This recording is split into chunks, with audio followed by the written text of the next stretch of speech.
Hello everyone, this is Mehdi and welcome to another episode of the Subcontinent. Our program aims to address important issues in the subcontinent which affect the governments, people, organizations and the region as a whole. We will try to explain the issues, break down controversies surrounding them and try to have some external perspectives from experts and people. In this edition of the Subcontinent, we are going to talk about the fate of United States military in Afghanistan following the September 11 deadline for the complete withdrawal. Then we will explore the contingencies of the Biden administration to maintain its influence in the country and the region. The Biden administration says the U.S. military forces are set to leave Afghanistan by the anniversary of the September 11 attacks, after 20 years of costly attrition warfare. However, many people doubt that the United States would leave the region for good, as it is using every trick of the game to stall its military withdrawal from Afghanistan. The Biden administration has postponed or revised the deadline a few times. It seems that the authorities in Washington are only trying to buy time, hoping a solution would pop up for the predicament the U.S. has created in Afghanistan, which might be spiraling out to the entire region. The United States is bogged down in a quagmire of its own making, and with every move it only goes deeper. It knows its military presence in Afghanistan has been nothing but failure, but at this point, every possible scenario can lead to even bigger failures. It may manage to remove some troops, but the idea of no air support there means total desperation in case of a Taliban takeover. The Biden administration may be seeking a way to pull out of the accord and not out of the country. Biden may opt to cite Taliban violations or delays in peace talks with the Afghan government as justification for maintaining an indefinite military presence, or ask the Taliban for an extension of the withdrawal deadline. In any case, this means the escalations of war in Afghanistan. Moreover, the United States and its interventions seem to be among the forces behind the rise of another threat for Afghanistan, the resurgence of Takfiris, or the remnants of Daesh, as they are emboldened by US open talks with Taliban and Washington's move to release thousands of terrorists from prison as part of their deal. The US-Taliban talks in Qatar were meant to stop the violence in the country, but the bloodshed has been relentless as more terrorists are being recruited. The US failing strategy for leaving the country is something terrorists are counting on. No possible scenarios can be favorable for Washington. If it leaves Afghanistan for good, it loses its stand in the region after 2 decades of useless and costly occupation.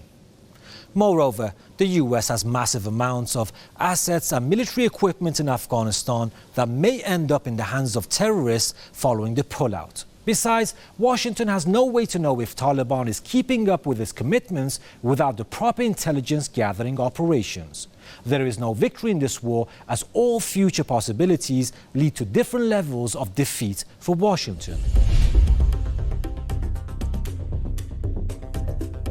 According to the deal signed between Washington and Taliban late in February 2020 in Qatar's Doha, the US promised the complete withdrawal of all American and NATO troops from Afghanistan if Taliban prevents Al-Qaeda and other terrorist outfits from operating against the US and its allies. Taliban also promised to engage in talks with the Afghan government and distance itself from Al-Qaeda. Now, after 2 decades of war with Taliban, Washington seems more and more dependent on the group's approval for any future actions in Afghanistan. And the group, which seems to have the upper hand after 20 years of war against the US, has not accepted any of Washington's proposed mechanisms for the future of US forces. Therefore, the US will have to either find ways to linger its presence in the country or find alternatives that are less costly. The US invaded Afghanistan in the name of war on terror, ostensibly to bring peace and stability, to promote social security and education for women. In other words, to curb terrorism and influence of Taliban over the nation. It has achieved almost none of its important promulgated goals. I mean the ones that really matter for the country and its people, not just a few trophy operations.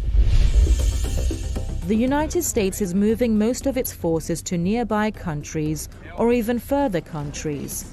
The US and probably many others in this case fear that Taliban wants to take absolute control in Kabul and will take actions as soon as the US pullout paves the way.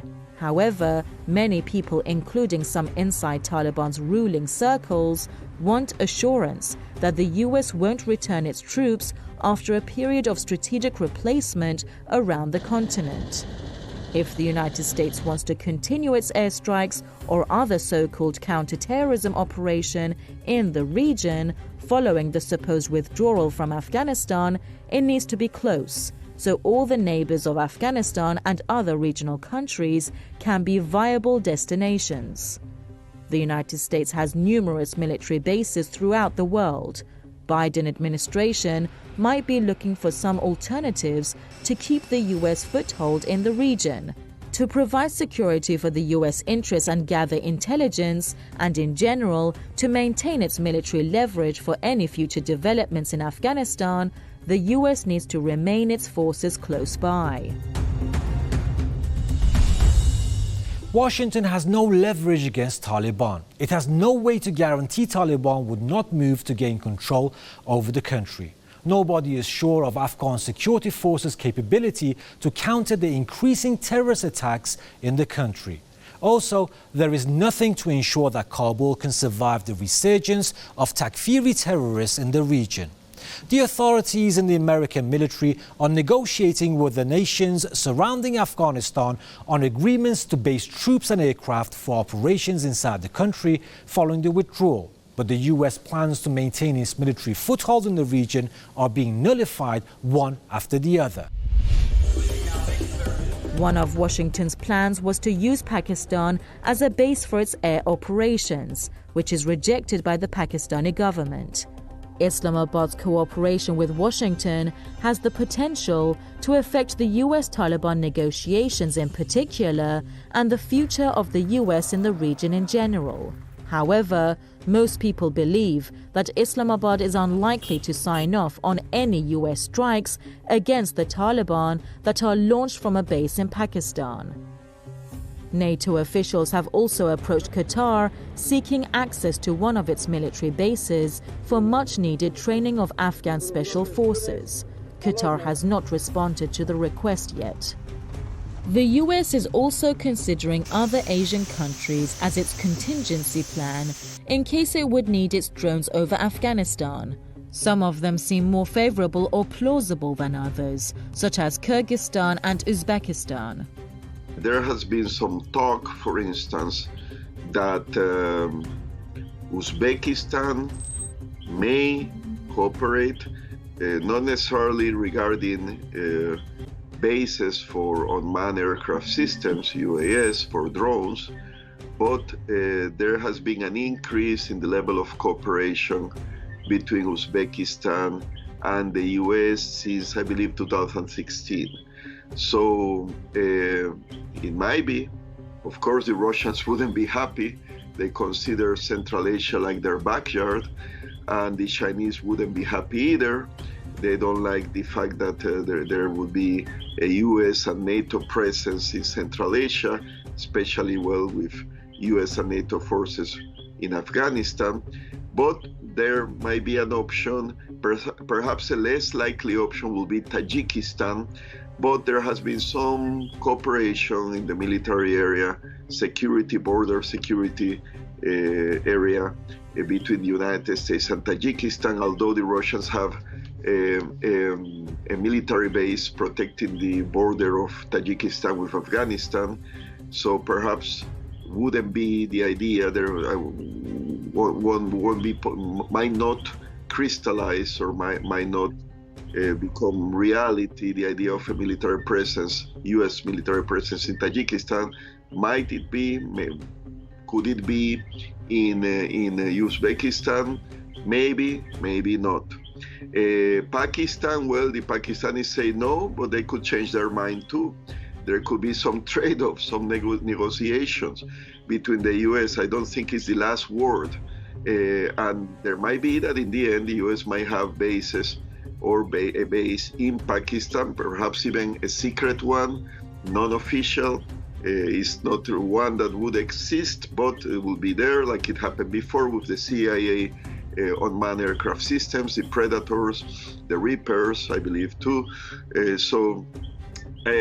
Another option might be, but then again, it will require permission for airspace travel, etc. It just occurs to me. Azerbaijan, maybe.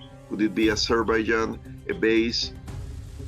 Another plausible contingency was using Turkey as something in between, because it is a NATO member and also a Muslim country. Moreover, Ankara really needs to mend its ties with Washington after its acquisition of the Russian S-400 missile defense system. Turkey has long provided security at Kabul's airport and has offered to continue doing so, but this scenario was also nipped in the bud. Taliban says it would not accept the idea of keeping the Turkish forces in the country following the withdrawal. The Taliban wouldn't accept the idea of Turkish troops remaining in Afghanistan to keep some sort of security. Like, for instance, the Turks have been responsible with 500 soldiers. They have been responsible for the security of Kabul International Airport. But the thing is that the Taliban see any foreign troop as what they are, foreigners, foreign occupying force. And it doesn't matter that Turkey is Muslim, it doesn't matter that they are Sunni Muslim, like the Taliban and the Pashtuns in Afghanistan are Sunni Muslims. It doesn't matter to the Taliban, they are foreigners, they are invaders to them, so they got to go. And that's as simple as that. I mean, there is no other way to try to find a compromise for the Taliban. They're uncompromising on that. No foreigners on Afghan soil, and I suppose it's because they see the situation that it got to be as it was in 2001 before the US intervened. No foreigners there. Now to have more insight, we are joined by Major David McBride, a former Australian Army legal officer who completed 2 deployments to Afghanistan as part of International Security Assistance Force. First of all, I would like to thank Mr. McBride for being on the program and begin by asking why the Biden administration keeps postponing the U.S. military withdrawal from Afghanistan. I think that they can see it's going to be bad for them politically. It's not their fault. This is a bad debt that was created by George W. Bush 20 years ago. I believe the only reason they invaded Afghanistan was to get popularity domestically and to win the 2004 election. And now it has been seen to be a long-term failure. And the problem that President Biden has is that when he withdraws, there will almost certainly be chaos in the country. And that will be laid at his feet rather than where it properly should be laid at the previous administrations. To maintain its military leverage for any future developments in Afghanistan, the U.S. is moving most of its forces to nearby countries like Pakistan, for example. Now, how can Islamabad's cooperation with Washington affect the U.S.-Taliban negotiations in particular and the future of the U.S. in the region in general? Yes, it's a good question. The role of Pakistan in Afghanistan is very unclear, but the one thing which is certain is that they do not play with a straight deck. Duplicity is part of their game in Afghanistan. One of the problems or worries that Pakistan has is that the Indians or even the Chinese, the two countries on their other borders, might gain a foothold in Afghanistan by offering the Afghans aid and assistance in rebuilding their nation. And that worries the Pakistanis. There was no doubt, it shows you how what a complicated game Pakistan plays. And even though they were fighting what is called the Pakistani Taliban for many years in quite a bit of fight, they were sponsoring the Afghan Taliban, even though the two organizations were not that different, because they wanted to be able to control the Afghan Taliban and therefore control Afghanistan. Now, they will not want to be seen, like every government wants, in order to win popular support, you need to make a section of the public think that you are strong. And if whatever deals they do behind closed doors, the Pakistan government does not want to be seen to be completely beholden to America. They do a lot of rallying to the Pakistani national cause. This is bad if it looks like they've just become an American vassal state, staging base, so they don't want the American forces being based there.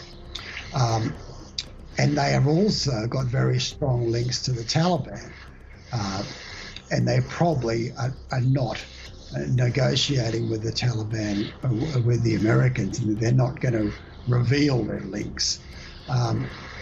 I think it's a good thing that the Pakistanis do not want the American bases there. Thank you, Mr. McBride. And before asking the next set of questions, let's take a look at the issue of U.S. withdrawal from Afghanistan through the lens of global media outlets. The Biden administration is struggling to articulate how it will keep Afghanistan from falling to the Taliban after American forces depart, even as the U.S. is more than halfway through its troop withdrawal. The Pentagon's top brass have insisted the U.S. military will conduct operations launched from outside the country if needed, but they've offered few details on logistics such as where those troops would be based. U.S. air support has already risen in recent weeks to counter the Taliban's offensives. The insurgents have already seized several districts and overrun Afghan military bases. The Taliban have overrun nearly 40 districts across the country in the past month. Out of 387 districts in Afghanistan, the fighting is ongoing in 116 districts in the country.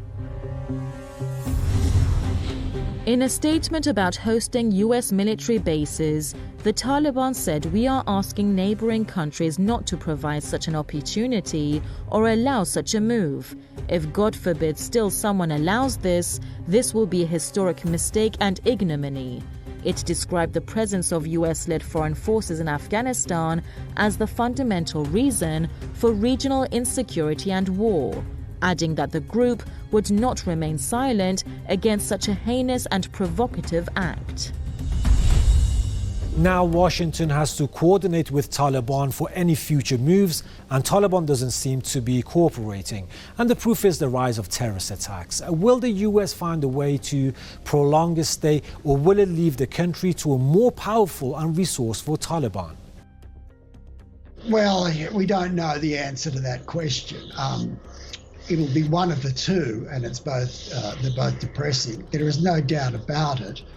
While the US will try to paint the Taliban as the bad guy in the situation, as you suggested, the US under President Trump gave the order to withdraw all forces by the end of 2020. Now that didn't happen, and the military pushed back and said, "Oh, this is too hard."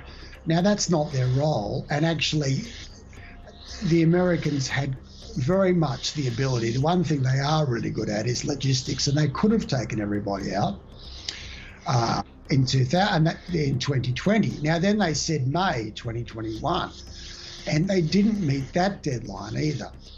And they put it off to September. So they received attacks after they failed to keep their word about the deadlines. Now, the Taliban can rightly argue the Americans are the ones that broke their word. And of course we attacked when you didn't keep your word. And that's a warning to you that if you don't keep your word in September, we'll attack more. I think that the date of the 11th of September was a very curious and strange choice. There will obviously be attacks on that anniversary anyway. And the Americans, you're right, one possibility is that they will use the attacks on 11th September or thereabouts to keep their forces there. It's a bit of a phony withdrawal. Mr. McBride, the U.S. invaded Afghanistan ostensibly to bring peace and stability. In other words, to curb terrorism and influence of Taliban. Now, do you think it achieved any of its objectives? No, they didn't. And they, as you said, they've made the Taliban resurgent and different. The Taliban, so-called Taliban now, are quite different to the amateur band of believers who took over the country in 1996. It is now a different organisation, and the Americans have created that. And yes, they've made them stronger. And in the same way that Americans use enemies like China or Russia to build their own strength domestically, the Taliban have been able to do that as well, and they've made themselves stronger by the Americans. The two organisations have more in common than they'd like to admit. So they've definitely given the country that the Taliban will be in control. They have made them stronger. So they haven't improved the life. It's a lie for the Americans to say they were there to help women and children. If they really wanted to help women and children, they shouldn't have fought the Soviet invasion. Apparently more girls were at school during the years after the Soviet invasion than they've ever been since. But the Americans couldn't handle the Soviets being there. So they fought a proxy war with this hardline Islamic tribesmen, and schooling has never been a thing in Afghanistan since. But that's the Americans' fault as much as anybody else. Mr. McBride, thank you for your precious time. And now let's see how the people have reacted on social media and cyberspace. Samira Hamidi has expressed hope about the agreement for the US withdrawal would be implemented on the ground, but she says she is aware of the US earliest dirty games on similar circumstances. Mehr Tarar has hailed Pakistan's Premier Khan for his firm response about the possibility of US bases in the Pakistani territory.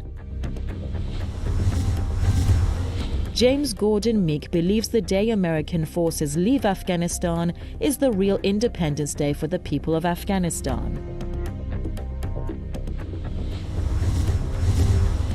Michael Tackett has reiterated the remarks by former President Karzai, pointing out that extremism is at its highest point and the United States is leaving behind a disaster.